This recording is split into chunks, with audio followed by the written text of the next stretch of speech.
What if the Tennessee Titans had their own broadcast network? And what would their scorebug look like? Welcome back to Designing NFL Scorebugs. It's Tennessee Titans time. Now the Titans don't have a brand guidelines, but they do have a few social media recaps. One of which is by these awesome people.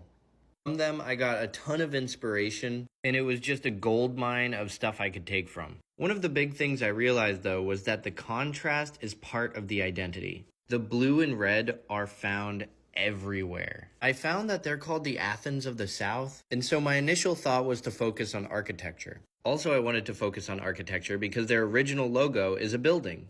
It's actually a structure. I don't care! So I started with this flat design, and honestly, it looks like the start of every one of my other scorebugs, and I wanted to do something different for the Titans. So I took the logo, and I turned it 3D. This way, I'm able to add more lighting, just like how downtown Nashville is full of lights all the time. This didn't end up in the final design, but let me show you super quickly how I did it. Took the logo, separated out its assets, added an extrude and bevel to each one. I exported each of them to OBJ using the asset export, and then I brought it into Blender and rendered it. Very cool what you saw at the beginning of this video, but not what I used in the final design. And I got some inspiration from one of my favorite scorebugs, the YouTube scorebug. It had this cool drop-down opacity, and I took that and I added it onto just a regular rectangle. From there, I drew the logos, imported them into Illustrator, and then added them on. And after a few iterations of this, I went back to the contrast. Back to the drawing board, created a shape like this.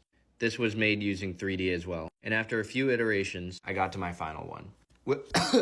Without further ado, my Tennessee Titans scorebug. Oh yeah. I think this relates to the identity very well. One, because of that contrast we've been talking about. And two, I added little things to relate it back to the logo. I made the main container a circle shape because it's a circle. I added the little stars because the stars. And I think it wraps together really well with the overall Tennessee Titans identity.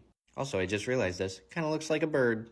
So let me know what you think. Could I have done better? Could I have done worse? And if you like this series, make sure to drop a follow and comment which team I should do next.